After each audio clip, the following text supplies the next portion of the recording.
IRGC खुफिया प्रमुख brigadier general Mohammad Kazmi की मौत को लेकर यह खबर है। खुफिया अधिकारी हसन मुगदेह मोहसिन बाघेरी की भी हत्या।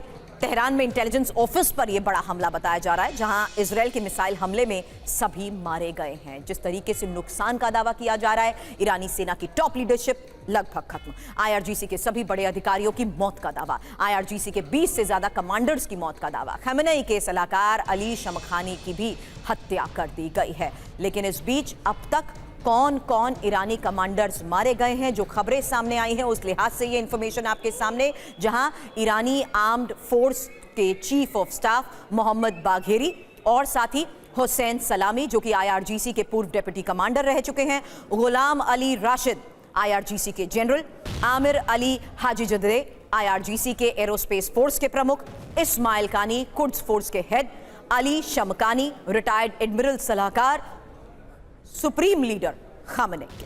और आपको बता दें, मेहदी रब्बानी ब्रिगेडियर जनरल रहे, ऑपरेशन हेड ईरानी आर्म फोर्स से जुड़े रहे थे, और Tahir core commander drone brigade IRGC air force. इसके अलावा आईआरजीसी एयरफोर्स के डिप्टी कमांडर दाऊद शेकियान की मौत का भी दावा किया जा रहा है, और साथ ही इंटेलिजेंस ऑफ आर्म्ड फोर्सेस के हेड गुलमरेजा मेहराबी। इसके अलावा आईआरजीसी एयरफोर्स के कमांडर मोहम्मद बाघेरी, जो हमने आपको बताया। लेकिन ये वो नाम अभी आपके सामने रखे जिन्हें इन ऑपरेशंस के बाद मौत के घाट उतार दिया गया। टारगेट अभी और भी हैं। ऐसे में मनीष, यही पहले दिन से एक बड़ा सवाल कर रहे हैं कि इजरायल ऐलान कर चुका है, मकसद है चेंज ऑफ रिजीम, मकसद है उसकी न्यूक्लियर क्षमता के आधार पर रोकना। अब ऐसे में टॉप लीडर्स का खात्मा और आने वाले वक्त में टारगेट पर और भी है। किस एक्सटेंट तक इजरायल जा रहा है? देखिए, जहां तक किस एक्सटेंट का सवाल है, तो अंतिम लक्ष्य तो है ईरान के सुप्रीम लीडर अयतुल्ला खमेनेई।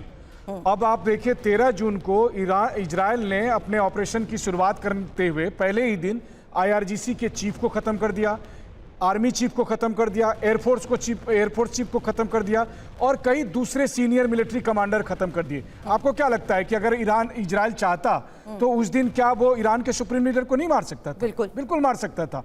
लेकिन उस समय इजरायल और अमेरिका के बीच जो भी डिस्कशन हुआ, जिसके बारे में अब कहा जा रहा है कि प्रेसिडेंट ट्रंप ने उस समय हरी झंडी नहीं दी थी, तो उस समय यही सोचा गया कि इस वक्त अगर ईरान के सुप्रीम लीडर का खात्मा किया गया तो वो एक बहुत बड़ी बात होगी, इजरायल के खिलाफ वैश्विक गोलबंदी हो सकती है।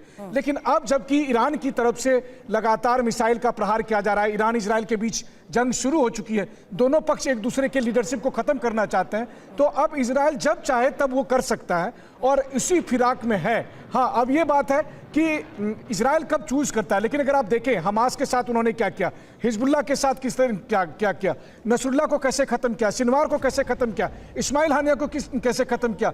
तो बस अब कुछ गिनती के दिन बचे हैं। ईरान में जो सत्ता रिजीम है उसको चेंज करना नेतन्याहू का लक्ष्य है, और वो ऐलान कर चुके हैं और वो उसी दिशा में आगे बढ़ेंगे।